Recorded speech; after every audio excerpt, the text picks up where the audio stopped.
Aujourd'hui, nouvelle vidéo qui change un peu d'habitude. J'ai jamais fait ça sur ma chaîne YouTube, parler d'autre chose que de maquillage, hormis des vlogs, etc. Mais étant donné que j'ai vraiment envie de revenir sur YouTube, etc., j'ai pas envie de me cantonner que à du maquillage, parce que je suis passionnée de énormément de choses. Le maquillage, bien sûr, est le numéro uno. Un rien me passionne dès qu'il s'agit de l'art, en termes généraux, que ce soit photo, que ce soit dessin, peinture, etc. et tout ce qui va avec. Je me suis dit que quitte à revenir sur YouTube pour de vrai et vraiment donner corps et âme à ce projet-là qui est YouTube, j'ai pas envie de me restreindre que au maquillage. Dans tous les cas, je pense que le dimanche, quoi qu'il arrive, ce sera une vidéo YouTube maquillage. Mais j'ai quand même envie de m'ouvrir et j'ai envie de vous montrer des choses qui me passionnent autres que le maquillage, et la lecture en fait partie. Aujourd'hui, j'avais envie de vous parler de mes lectures, de ce que j'ai aimé, comment j'ai repris la lecture, etc.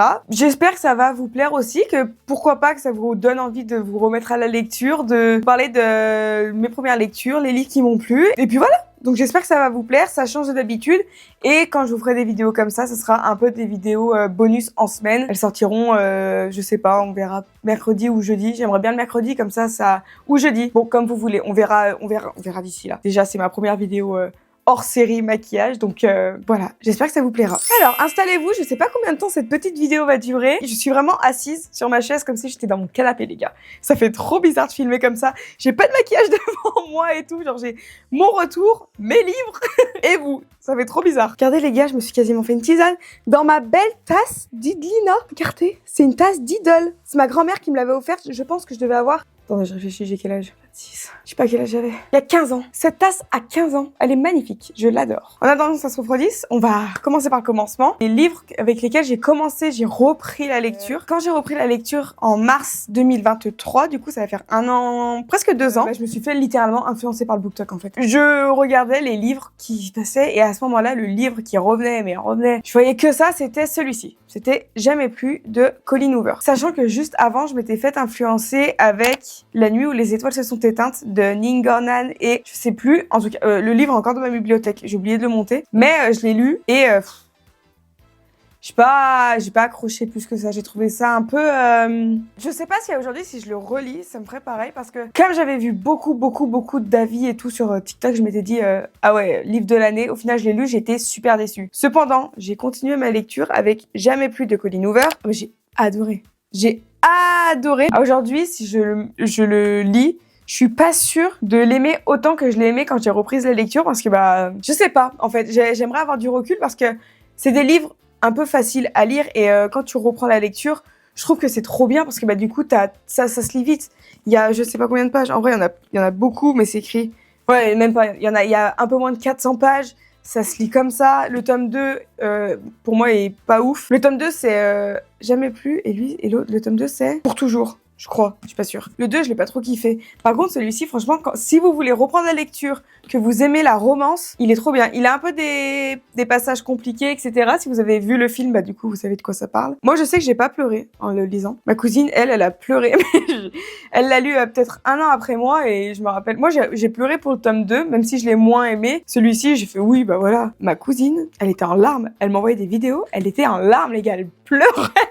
J'ai dit, mais pourquoi tu pleures et tout? Mais enfin bon, bref, après, on ressent pas les mêmes choses. On va passer maintenant à mes recommandations. Si vous voulez reprendre la lecture, je vais catégoriser ça en plusieurs parties. Et là, on va commencer par la romance. Je vais vous parler de ces livres-là, ces livres de romance qui m'ont fait tomber amoureuse de l'amour. On va commencer donc par la romance. De la romance. On parle pas de dark romance, on parle d'amour sain. Je vous ai fait une sélection de dark romance, mais elle est beaucoup plus petite que celle-ci. Ok, on va rentrer directement dans le vif du sujet.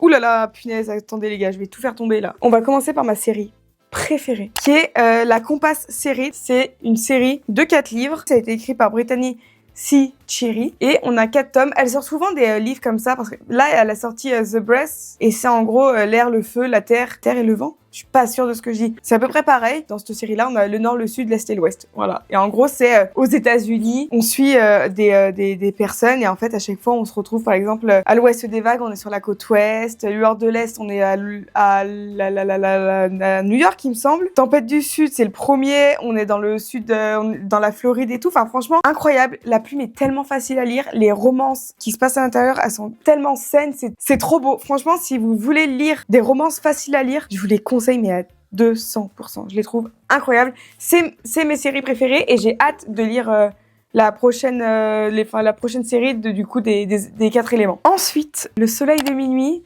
de Lily Blabla. Après, je sais que la période où on les lit, le lieu où on les lit, le moment de l'année, etc., ça joue pas mal sur nos avis livresques. Le Soleil de minuit, je me rappelle, je les avais lus. C'était en été de l'année dernière, pleine canicule et tout. Je voulais même pas les lire. Et à la Fnac, il y avait un truc, un acheté, 2 offerts. Ça m'étonnerait. C'était surtout, je pense, 3 achetés, 1 offert. Et dans l'eau, il y avait les soleils de minuit. Le Soleil de minuit. Coup de cœur. Alors déjà, si vous voulez reprendre de la lecture facile, celui-ci, il se lit à une vitesse, les gars. Il est tout petit. Il a très peu de pages. Il a moins de 300 pages. Il se lit à une vitesse. C'est de la romance douce. L'histoire est belle. On suit Milan et je sais plus qui. Ah, Milan et Aaron. C'est l'histoire d'un coup de foudre. Genre, et si on croit au coup de foudre, c'est... J'ai adoré. Le tome 2 aussi est bien. J'ai beaucoup pleuré à la fin du tome 2, mais incroyable. Franchement, j'ai trop envie de les relire. Ça me donne trop envie de les relire. Ensuite, en autre romance, j'ai lu L'Anti-Lune de miel. Les gars, si vous voulez lire une romance facile à lire, drôle, mais très drôle, très très drôle. Vraiment, tu te tapes des barres du début à la fin. L'histoire, en gros, c'est une fille qui est au mariage de sa sœur et en fait, ils se tapent tous une intoxication alimentaire et du coup, sa sœur peut pas partir. Enfin, la sœur qui se marie ne peut pas partir en lune de miel. Du coup, elle demande à sa sœur de partir à sa place pour pas perdre le voyage. Et le mari dit à son meilleur pote de partir à sa lune de miel à sa place aussi parce que tout le monde a été malade sauf eux. Et ils se retrouvent à partir en lune de miel tous les deux alors qu'ils, de base, ils sont pires ennemis. Enfin, c'est très drôle, facile à lire.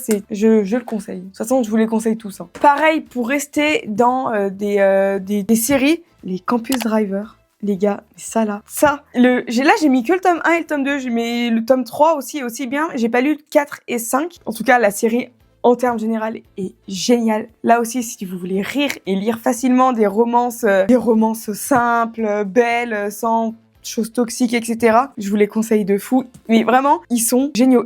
Mais en plus, ils sont drôles. Si tu lis à côté de quelqu'un, il va se dire, mais elle est complètement jetée. Pourquoi elle rigole comme ça? Enfin, si vous voulez un livre pour pleurer, les gars. Mais pleurer. Hein. Je déteste y repenser à ce livre parce que chaque fois que j'y pense, j'ai envie de pleurer. 1000 baisers pour un garçon. Alors, c'est vrai que c'est un peu enfantin. Je vous le cache pas. Mais l'histoire en elle-même, elle est magnifique. C'est l'histoire d'une fille qui s'appelle Poppy. Elle est amoureuse d'un garçon. Enfin, ils sont amoureux depuis l'enfance qui s'appelle Rune, je sais pas comment on dit. Ils se sont séparés et puis quand il revient au pays, elle lui annonce une mauvaise nouvelle.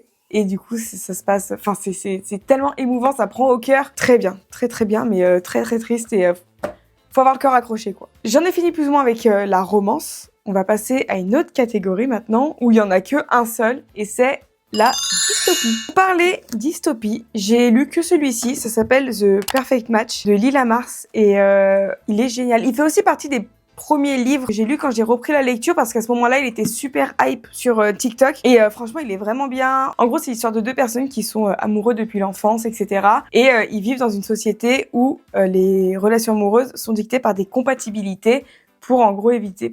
C'est une dystopie, donc en gros, tout le monde est géré par l'État et par un pourcentage de compatibilité avec les personnes. Et il me semble que si elles sont supérieures à 60%, elles peuvent rester ensemble. Et si elles sont inférieures à 60%, elles peuvent pas rester ensemble. Elliot et son copain Ashton vont passer le test de compatibilité. Ils ne sont pas compatibles.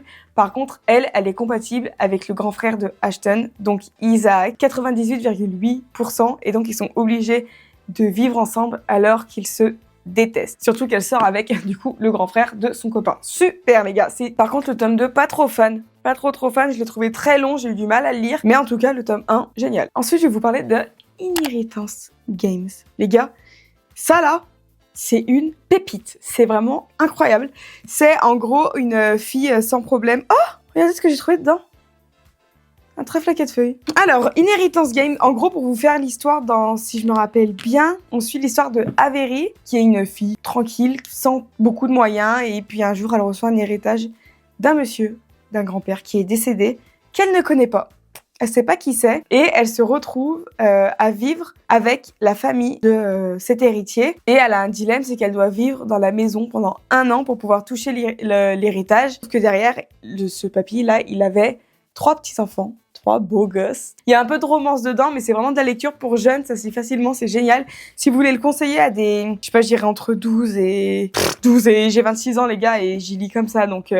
Franchement, à partir de 12 ans, c'est vraiment bien. C'est plein d'enquêtes, Franchement, c'est trop cool. À conseiller, vraiment. Il me semble qu'il y a 4 tomes en tout. Moi, j'ai lu que les 2 premiers, mais vu la qualité des 2 premiers, ça m'étonnerait que le 3 et le 4, ils soient mauvais. Ça se trouve, il va y avoir un 5e, je sais même pas. J'ai pas trop regardé les sorties de 2025. J'adore. J'ai trop. Là, les gars, j'ai un souci, c'est que je vous parle de livres. Ça me fait des fourmis dans les jambes.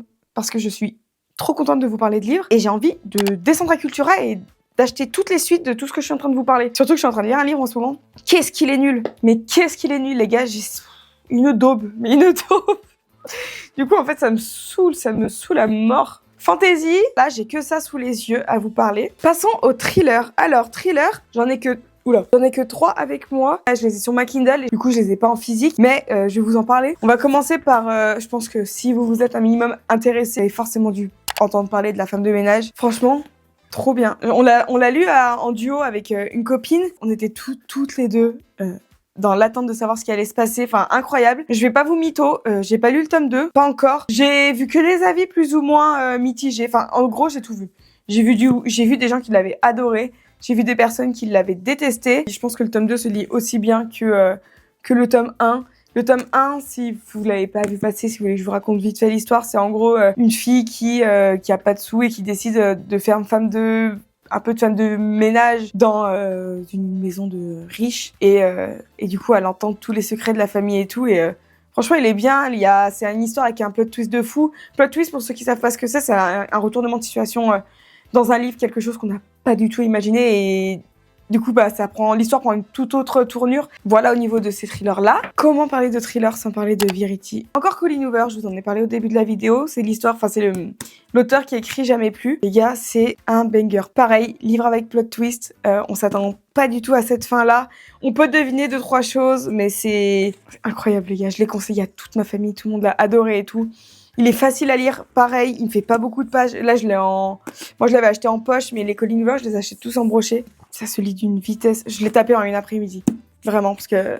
Et pour vous faire l'histoire vite, c'est une fille qui s'appelle Lowen, et elle doit remplacer une auteure qui s'appelle donc Verity, qui est, handicapée des suites d'un accident, et elle doit la remplacer pour... je sais plus si c'est pour écrire, ou si c'est pour physiquement, parce qu'elle lui ressemble. Mais du coup, elle doit partir vivre chez le couple donc de Verity et son mari qui vit du coup avec elle, et il se passe plein de choses dans la maison.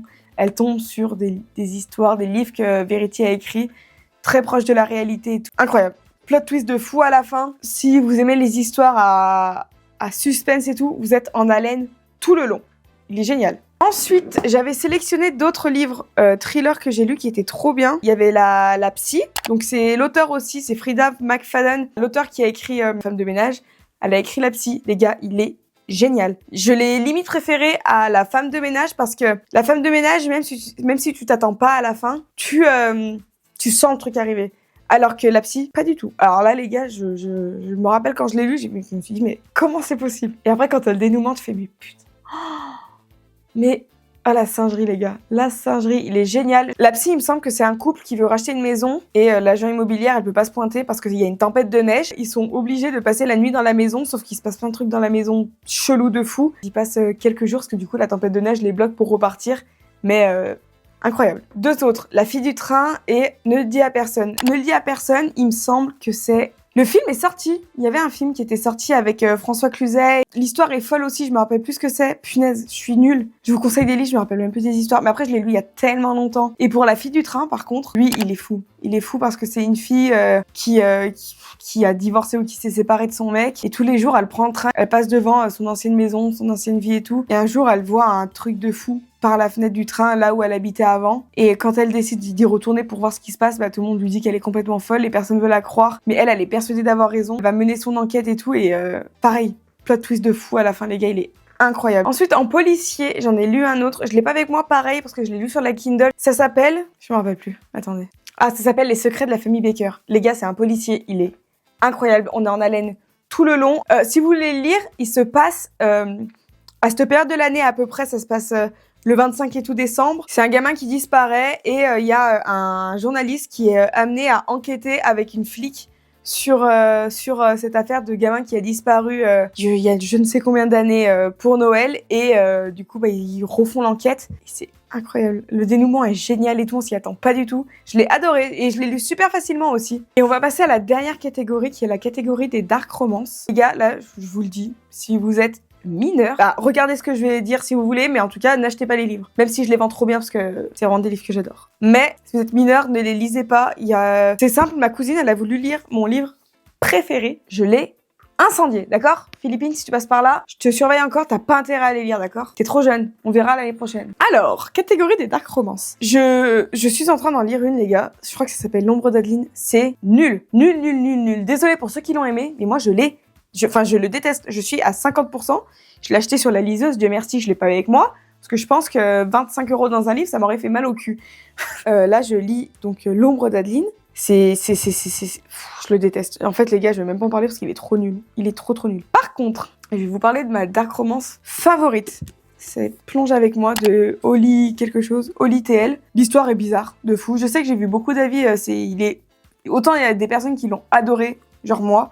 Autant il y a des personnes qui l'ont détesté. Les personnes que j'ai conseillées, ils l'ont bien aimé, mais je sais que sur BookTok, en tout cas, il y en a beaucoup qui ne l'ont pas du tout aimé. Mais je peux comprendre, il est assez spécial. Donc c'est une fille qui est étudiante et elle doit faire un stage. Elle est en étude, il me semble, de criminologie, je sais plus quoi. Et en fait, sa prof lui conseille un stage. C'est très compliqué de raconter l'histoire sans spoil parce que c'est enfin, ça commence directement l'histoire, donc on se retrouve directement dans l'histoire. Je viens de répéter la même chose pour pas dire la même chose. C'est fort, ça. Et en fait, elle se retrouve dans des choses, des bails un peu sombres qu'elle pensait pas. Et elle rencontre un garçon qui, lui, travaillait déjà dans cet endroit-là où elle se retrouve en stage. Et elle se retrouve dans cet endroit-là avec ce gars. Et il se passe plein de choses. Et c'est très sombre. Mais j'ai trouvé l'histoire trop bien écrite, en fait. Et j'ai adoré. Je l'avais lu l'été dernier, il me semble. Je l'avais lu l'été dernier et il était incroyable.